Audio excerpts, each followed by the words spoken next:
What's going on, guys? G2 here. Welcome back to the bench, and today we have another review on a brand new item that just hit the market a couple days ago. I have a lot of high hopes for this because it is going to put a lot of the reviews that we've done on this channel so far up to the test. It's not about this, by the way.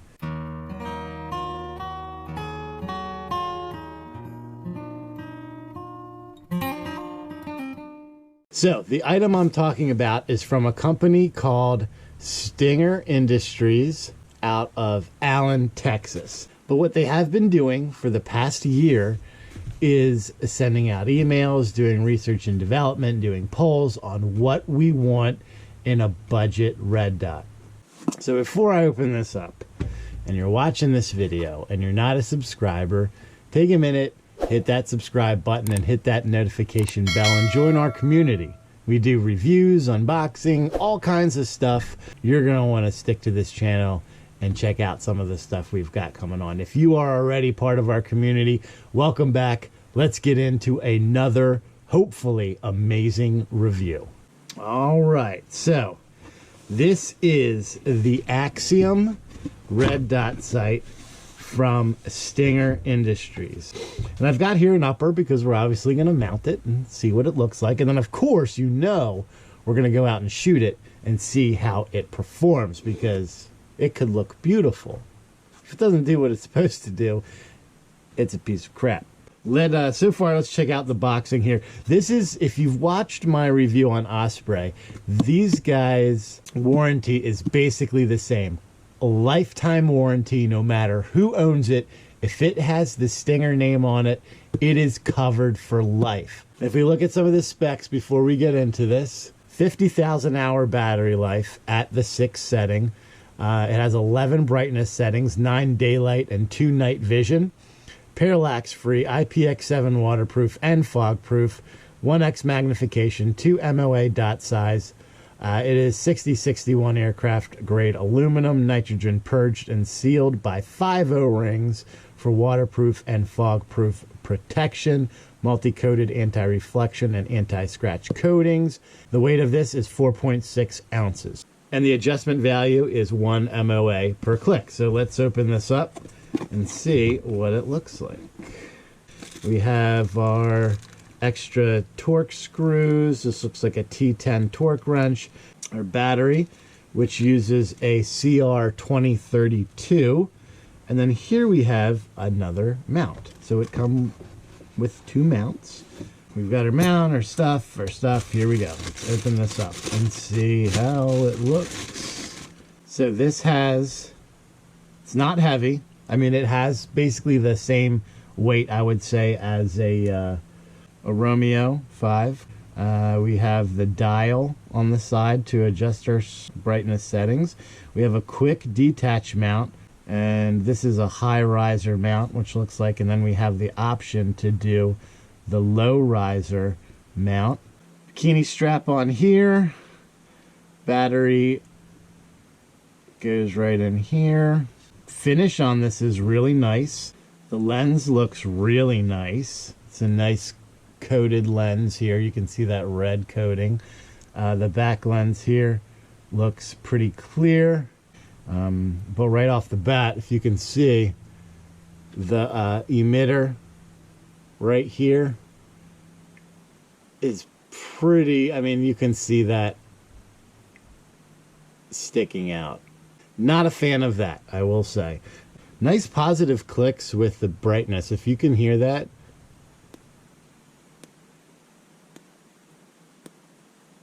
You know exactly when you go to that next setting. Now, again, the first 2 are your night vision.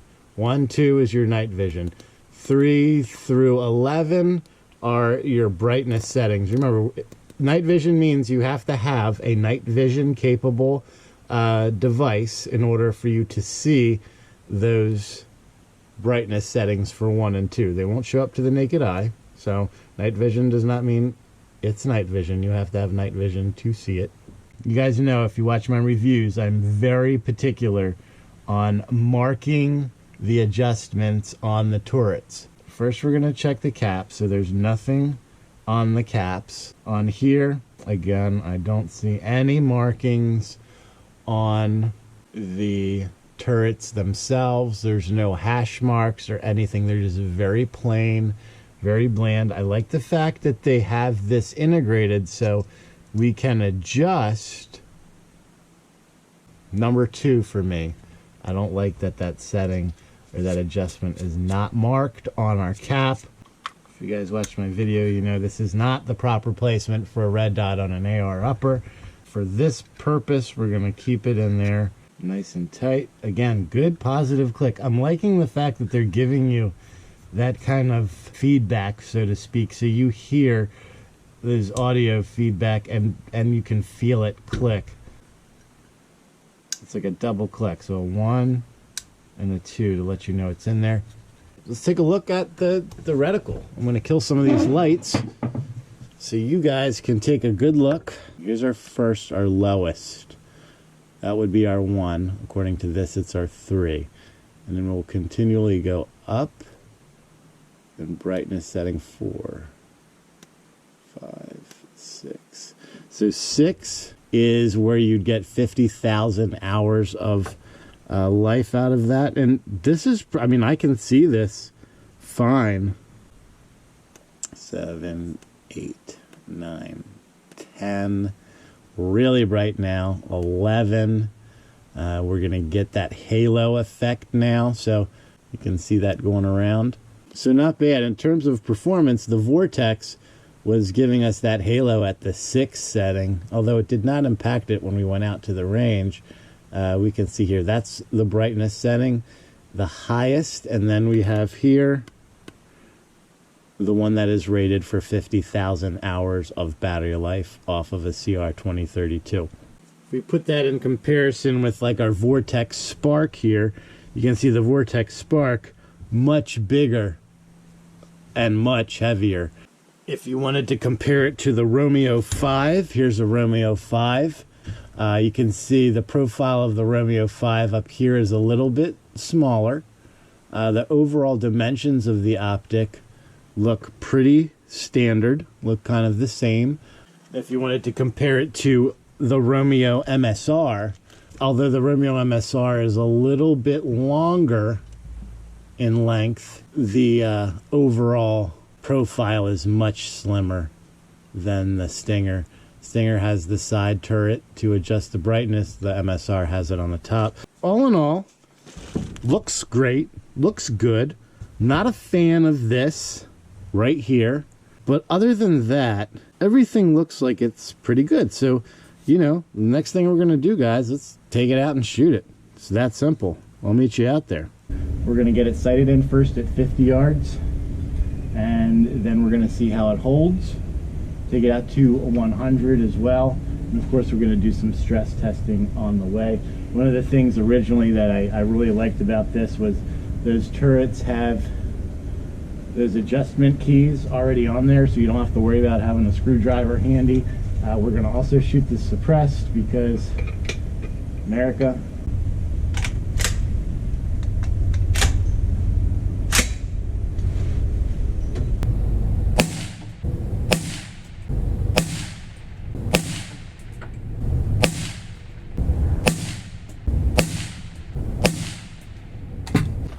Well, we're sighted in right now, pretty much at 50. If you guys are having problems getting on paper, I highly suggest you use some kind of laser bore sighter, whatever you feel works best for you. For me, that Wheeler, in 7 rounds, actually 8. We took 5 on the first and 3 on the second. So if you guys can do better than getting zeroed at 50 yards and 8 shots, good for you. But for me, I'll take it. So now we're set up. We're going to be shooting at 100. I've got actually another camera down screen there. I'm going to flip that on when we start shooting so you guys can see impact points. Let's start with 5 and see how we do. We're going to start first, upper right.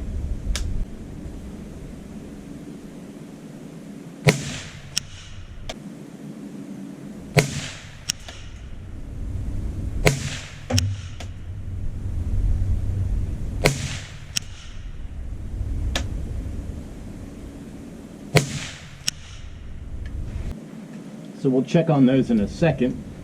In the meantime, let's see how this holds 0.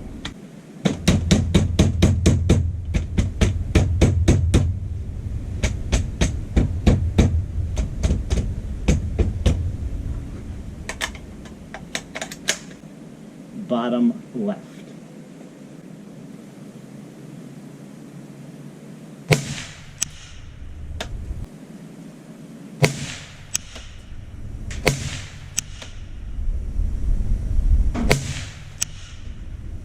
We're going to go ahead, finish this target off at bottom right with 3.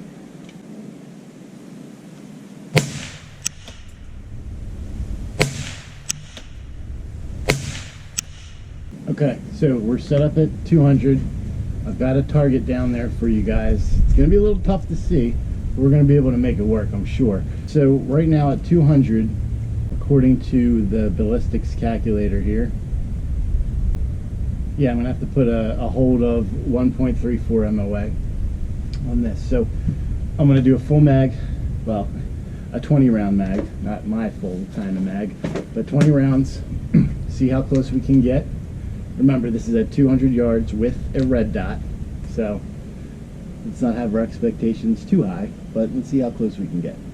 The brightness looks really good. I have to say, right now we're running on 5, and I can see this perfectly. Right now, 5 looks really good, so let's send them, see how we do.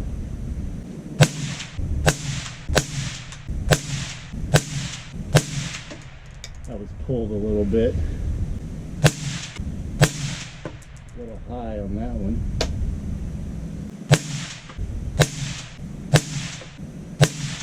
Overall, I have to say, just from shooting it, it was easy to keep sight of the target, even though we are at 200, and the dot is pretty much taking up that entire green target for me. So it's, I would say anything inside that green target for me is a quality hit at 200 yards using this red dot. Let me give you guys a little look at it right here. That right there is at 7. You can see how that thing kind of gets in the way, but I have to tell you, when I was shooting, didn't even notice it.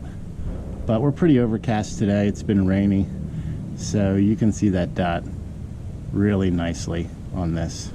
Back at the bench to wrap up this video and go over some of the results. You guys got to see a lot of what was going on. I apologize. I thought I had the 200 camera set up, and I didn't. And of course, I didn't have any extra ammo with me. So I apologize for that. I'll show you those results in a second. Ignore this. We didn't use the center for this. So this next was our 100, and you can see held our 0 at 100. So then we banged it a couple of times, right? And then we went down. I'm not sure if it was me, just poor shooting, but here's our 4 shots at 100 after we rattled it a little bit. And 1, 2, 3, 4. Not great, but again, I think that might have been me, because when we did our follow-ups, our 3 extras, we ended up right here, 1, 2, 3. So the variation that we saw over here did not transfer when we did our 3 follow-ups. So that's why I think this was poor shooting on my part. We did 20 shots at 200. So 20 shots all within our target here. Now remember, at 200 yards, this is a 10-inch target, 10 by 10. I had a couple pulls, a couple highs. I actually called them when I was shooting. I could actually feel what was going on with that. They just weren't good shots. So taking those poor shots away, everything here was inside 4 inches, which at 200 yards is 2 MOA. And I am thrilled with that. I'm going to give some of the credit here to the red dot sight, which held up. I am pretty happy with these results. The brightness was good. That original little diode or whatever it is that I saw that may have been a distraction for me, I didn't even notice it until I was showing you guys the down optic view with the red dot. That's the only time I noticed it, to be honest. For the price point, I think at $125 retail, this is a great budget red dot from Stinger. It's called the Axiom. If you like what you see, go ahead, check them out, pick one up for yourself. So let me know in the comments below. Have you heard of Stinger? Have you checked out any of their stuff? Maybe give them a look. Until next time, make sure that you're practicing safe weapons handling at all times and treating every weapon as if it was loaded. God bless America. G2 out.